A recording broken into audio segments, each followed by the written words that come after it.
You are at 15,000 feet when you find out your life is worth exactly one nylon cord. That is the distance between you and the ground. Your parachute did not open. You pulled the reserve. It did not open either. You are now a 180-pound object falling at 120 miles per hour toward the earth with nothing between you and death but 60 seconds of air. 60 seconds. That is less time than it takes to microwave a burrito, less than the intro to most YouTube videos, less than the average person spends choosing what to watch on Netflix. But here is the thing nobody tells you. 60 seconds is enough, more than enough. People have survived this. Not one person, not two. 42 confirmed cases of human beings hitting the ground from above 10,000 feet and living to talk about it. And the craziest part is not that they survived, it is how. Because everything you think you know about falling is wrong. Water does not save you. Bracing does not save you. Being strong, being brave, being young, none of that saves you. The only thing that saves you is the surface you hit and the position of your body when you hit it. And you have exactly 60 seconds to get both of those right. This is what each second feels like. From the moment the chute fails to the moment you either die or you do not. Altitude, 15,000 feet. Speed, 120 miles per hour. Survival odds, if you do nothing, 0. Right now you are tumbling. You jumped, the chute failed, you grabbed the reserve, it failed, and now you are spinning through open air with 0 spatial awareness. The sky and the ground are trading places every half second. Your brain cannot process what is happening, because what is happening should not be happening. Your first instinct is to scream.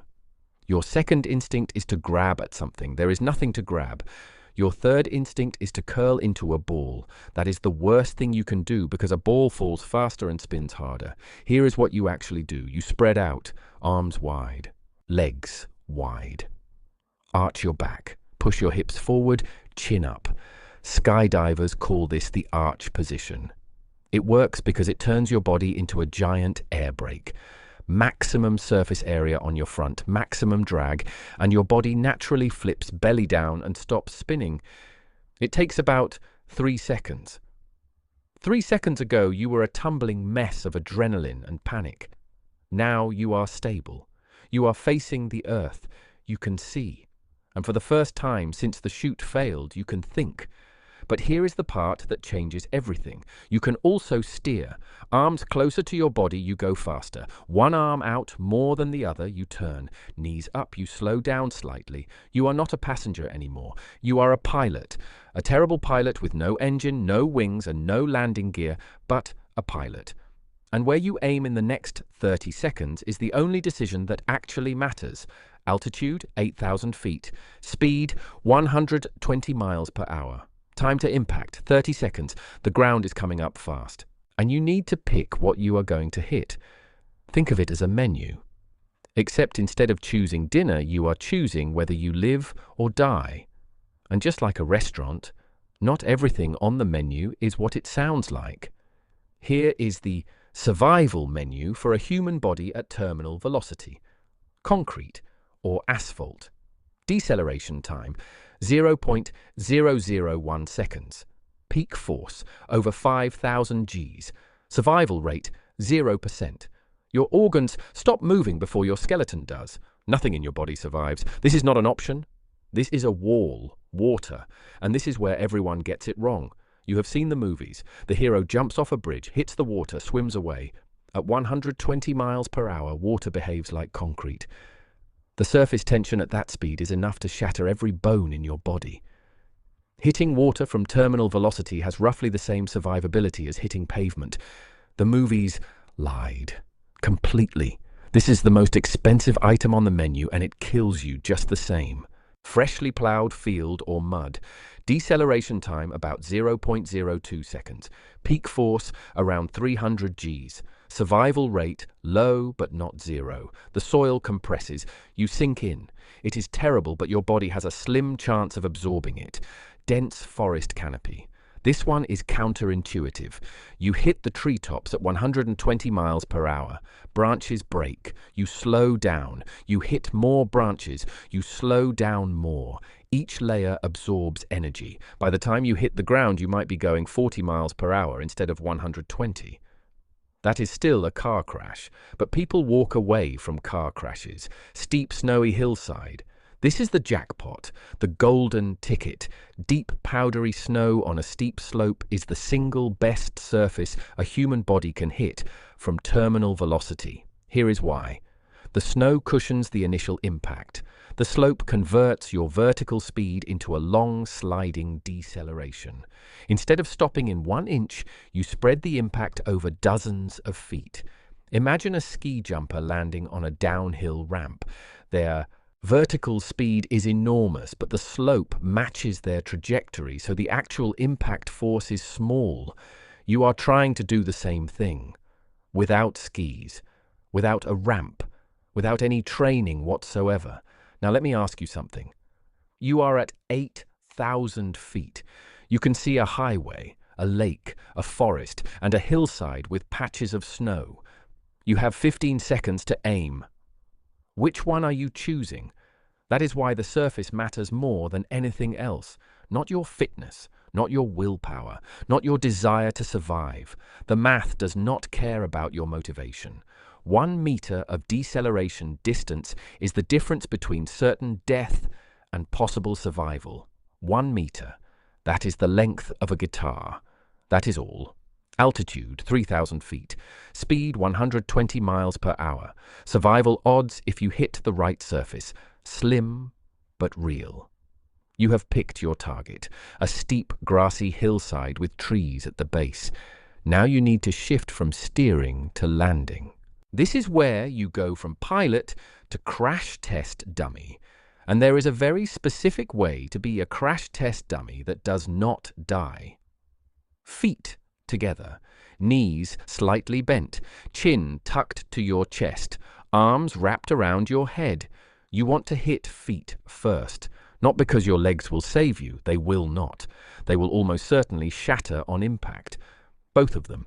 But here is the math that matters. Broken legs absorb energy. The fracture process converts your kinetic energy into the work of breaking bone. Every joule your legs absorb is a joule that does not reach your spine, your skull, or your internal organs. Your legs are sacrificial. They are the crumple zone on a car. They exist to be destroyed so the cabin, which is your torso and your head, survives. After your feet hit, you collapse. Knees buckle, hips fold. You roll. Paratroopers train for this hundreds of times. They call it PLF, parachute landing fall. Feet, calf, thigh, hip, back, rolling in sequence. You have not trained once. But the principle is instinctive. Your body naturally collapses and rolls when it hits something hard. Do not fight it. And this brings us to the decision that seems like nothing but is actually everything. Altitude, 1,000 feet. Speed, 120 miles per hour. Time to impact, 5 seconds. Every survival instinct in your body is screaming at you to tense up, brace, clench your jaw, squeeze every muscle, fight the impact with everything you have. This is the moment that kills people who should have survived. Tensing up concentrates force. When your muscles are rigid, your body becomes a single solid object that decelerates all at once. Every organ, every bone, every blood vessel experiences the full peak force simultaneously. Going limp distributes force. When your muscles are relaxed, your body becomes a series of connected parts that decelerate sequentially. Your feet absorb first, then your ankles give, then your knees, then your hips. Each joint acts as a separate crumple zone. The peak force that reaches your brain is a fraction of what it would be if you braced. There is actual data on this. Drunk drivers survive crashes at higher rates than sober passengers. Not because alcohol is protective, because alcohol relaxes the muscles before impact. The drunk driver's body folds and absorbs. The sober passenger braces and brakes. Out of 42 confirmed cases of people surviving falls from above 10,000 feet, almost all of them were either relaxed or unconscious at impact. The people who survived were not the ones who fought the hardest. They were the ones who let go. That is the paradox. The thing that feels like giving up is the thing that saves your life. You might think this is all theoretical. Physics on a whiteboard, it is not. There are names attached to every one of these principles. Nicholas Alcamaide, British tail gunner, 1944.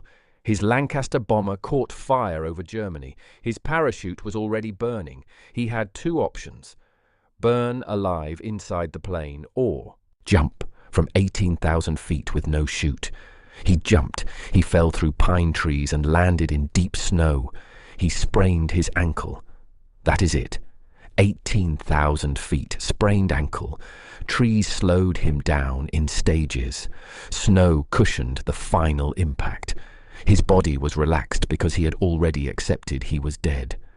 Alan McGee, American airman, 1943, fell 22,000 feet from a B-17 over France.